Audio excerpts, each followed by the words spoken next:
Halo, jumpa lagi sahabat trainer, pembicara publik, para manajer, siapapun Anda yang punya aktivitas berbicara di depan publik.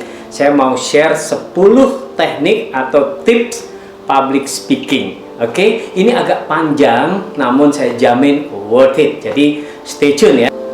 Yang pertama adalah motivasi diri dan motivasi peserta atau audiens. Jadi teman-teman, aktivitas apapun itu harus diawali dengan motivasi. Jadi motivasi diri kita bahwa kenapa kita mesti bicara di depan audiens. Apakah kita sedang menyampaikan sesuatu, apakah kita sedang menggerakkan audiens untuk melakukan sesuatu.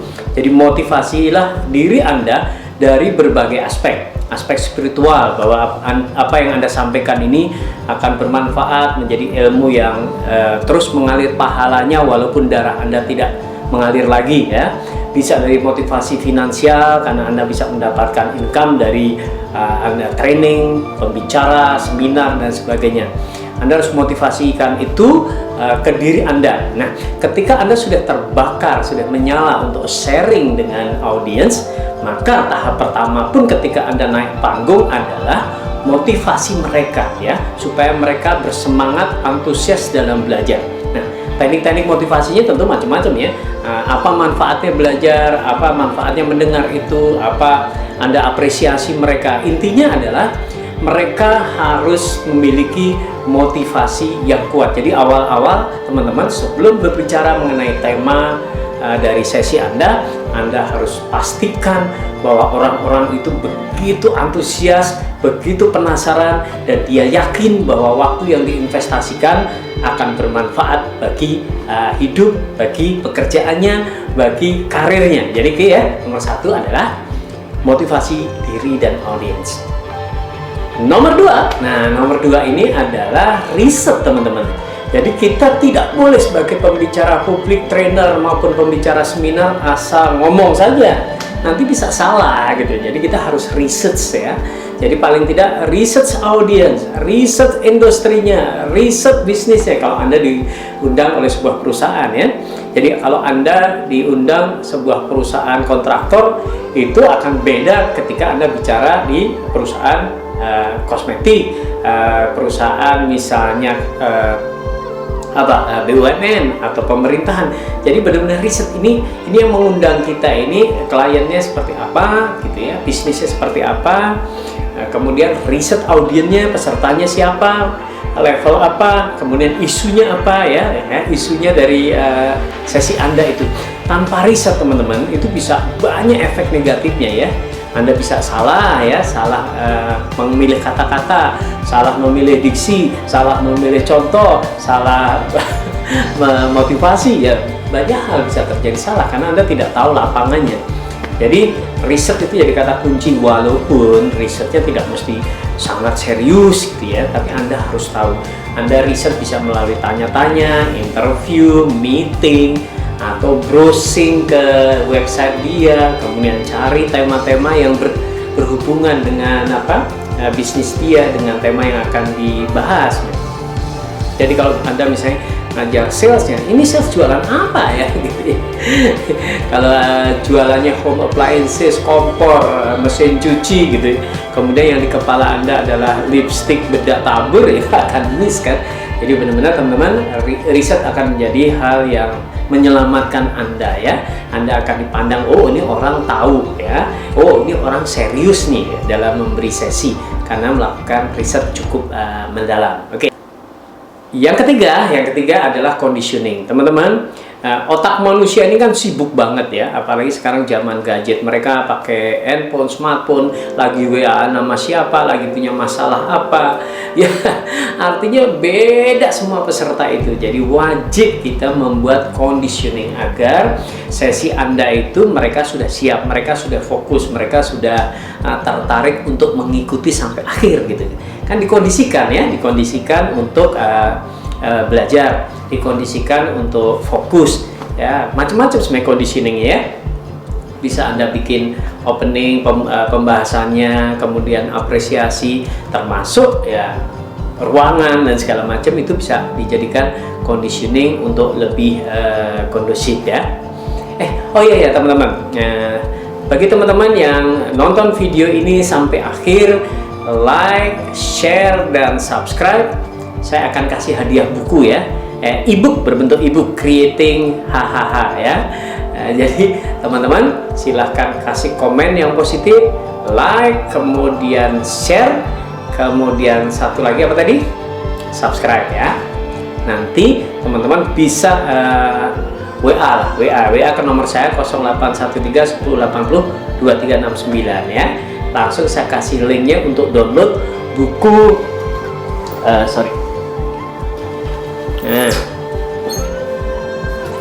download, kemudian bisa dapat buku Creating Hahaha ya.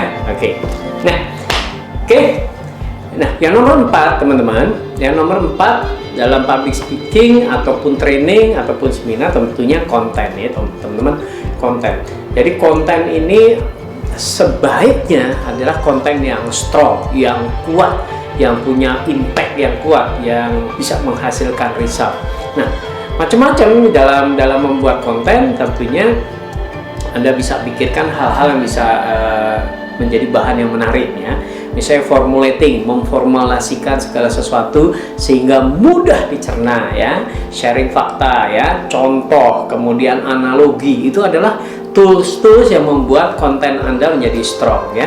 Ketika Anda riset, nah termasuk hasil riset survei itu strong, apalagi risetnya benar-benar riset yang Anda lakukan itu makin kuat. Anda ngambil risetnya data-data orang lain saja ya, misalnya dari AC Nielsen, dari internet, bahwa misalnya ini begini, Anda sudah kuat, apalagi riset yang real yang Anda lakukan sendiri. Wah, itu strong banget, nonjok gitu ya. Oke teman-teman, lakukan riset ya, lakukan di konten itu, lakukan juga riset tentang materinya tentunya ya. Tadi kan ada juga riset audio nih, termasuk menguatkan konten itu adalah konten yang hasil riset Anda. Apalagi yang bisa membuat konten Anda jadi kuat? Ya, bisa video-video gitu ya. Wah, ada petir ya. Sharing fakta ya, sharing fakta itu juga kuat. Jadi ketika Anda share fakta di depan kelas atau di atas panggung, itu akan membuat konten Anda jadi strong. Ya, sharing fakta itu bisa macam-macam kan, bisa data, bisa. Sebagai contoh misalnya, dulu banyak orang berpikir bahwa laki-laki dibanding perempuan 1:6 gitu ya. Karena pengen nikah lagi kan gitu. Ya ternyata faktanya adalah data BPS itu laki dan perempuan itu seimbang ya. Jadi maunya bapak-bapak aja tuh, yang benar adalah laki perempuan tuh seimbang. Anda bisa buka tuh data BPS, tampilkan di slide. Nggak benar tuh gitu ya. Nggak benar kalau 1:6. Nah, itu sharing fakta. Orang langsung tidak bisa mengelak lagi. Apa konten-konten yang kuat? Dalil, itu juga konten-konten yang kuat ya. Oke teman-teman, pikirkan bahwa konten dari bicara Anda itu konten yang strong.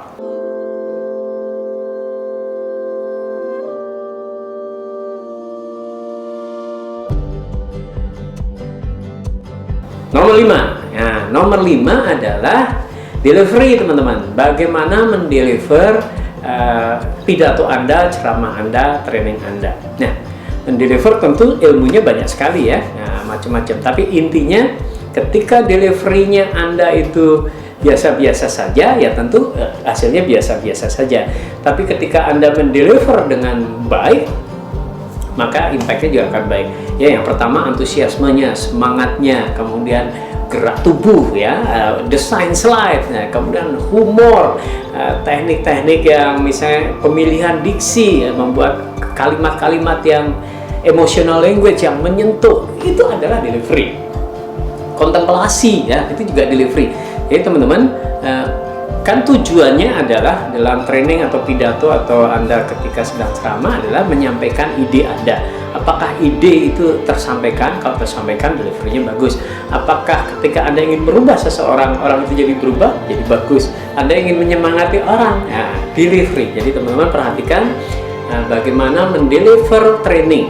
Jangan sekali-sekali bahwa ketika Anda di atas panggung adalah menghabiskan materi ya, atau atas nama tugas. Ya. Anda tidak boleh melakukan hal-hal yang mengurangi, mendegradasi kualitas dari seminar training Anda.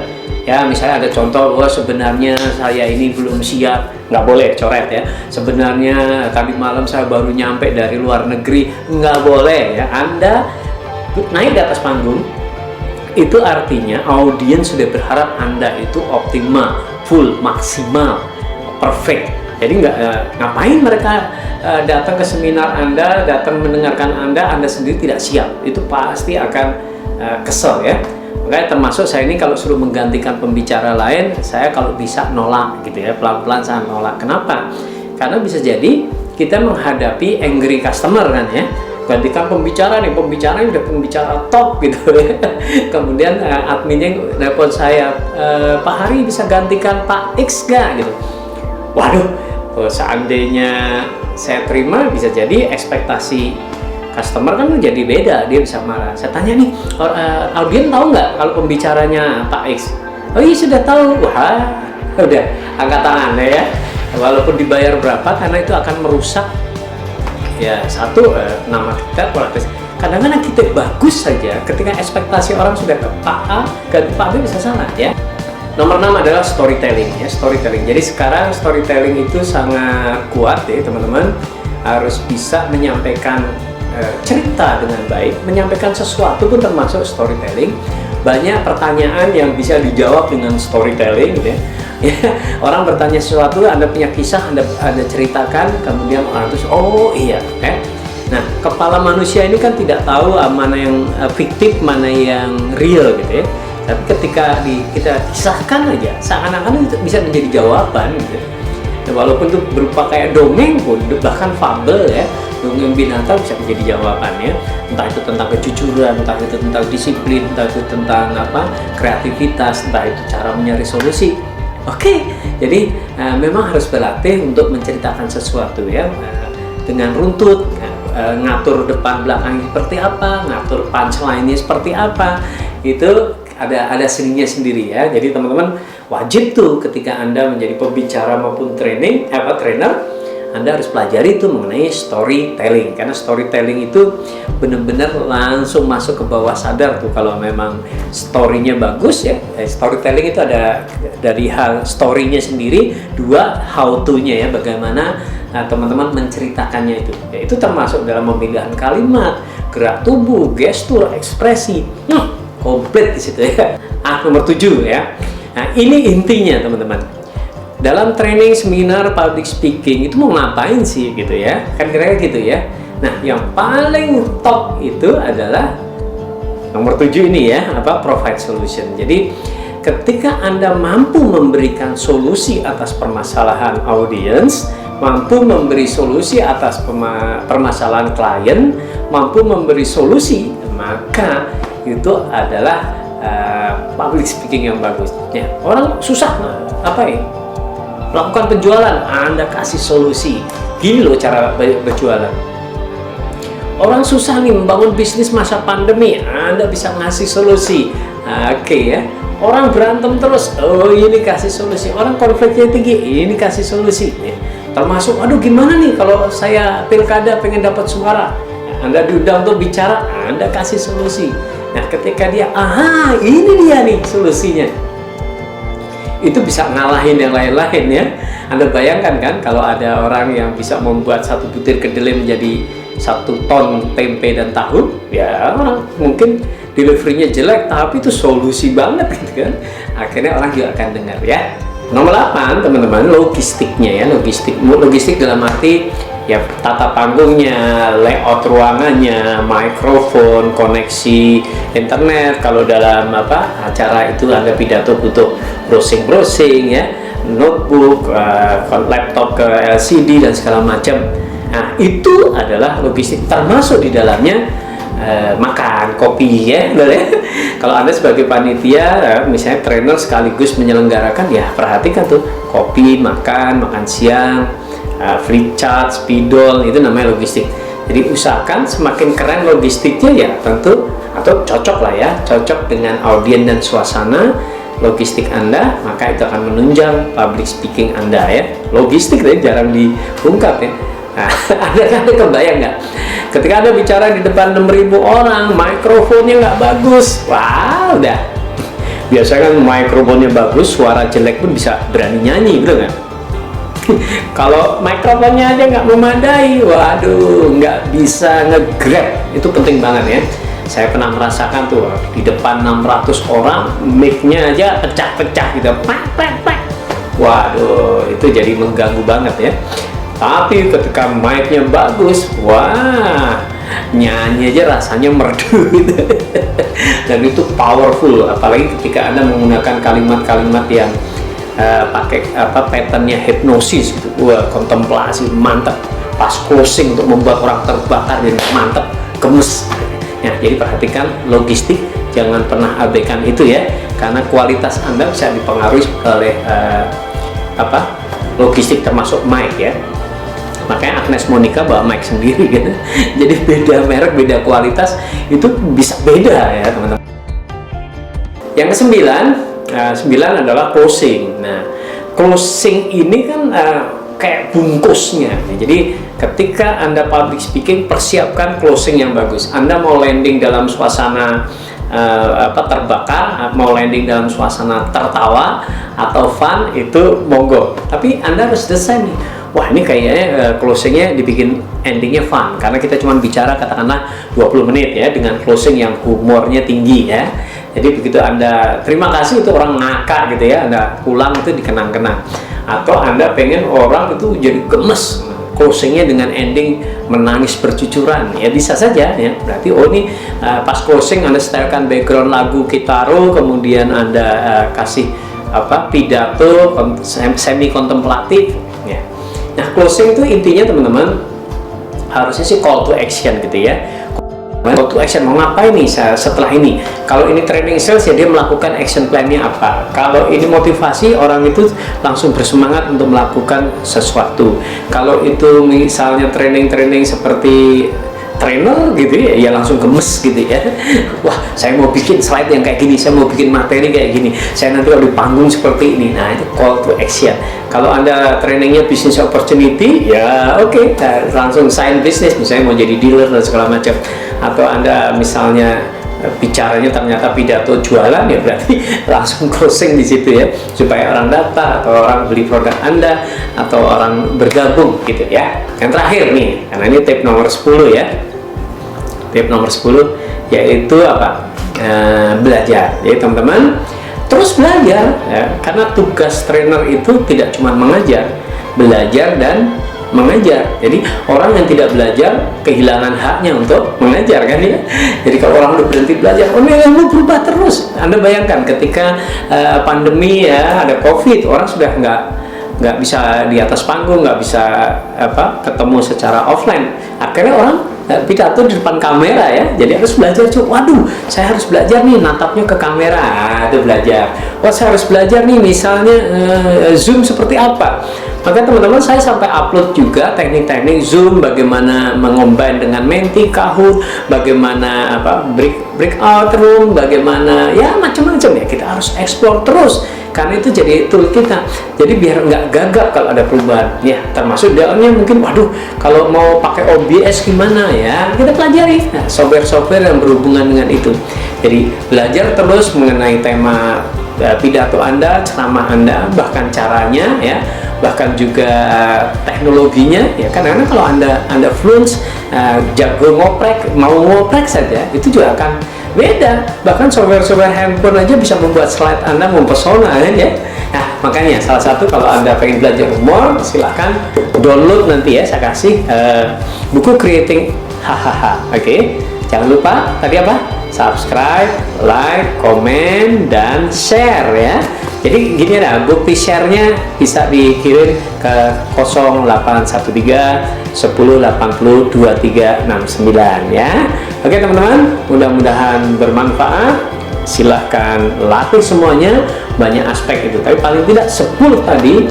Ketika Anda ingin bicara, ketika Anda ingin mengajar, cek lagi. Jadi top 10 tipsnya ya di awal tahun 2021 ini. Jadi terus belajar. never ending story lah kalau belajar tuh ya. Keep learning, keep growing gitu. Oke teman-teman, sukses pesan untuk Anda.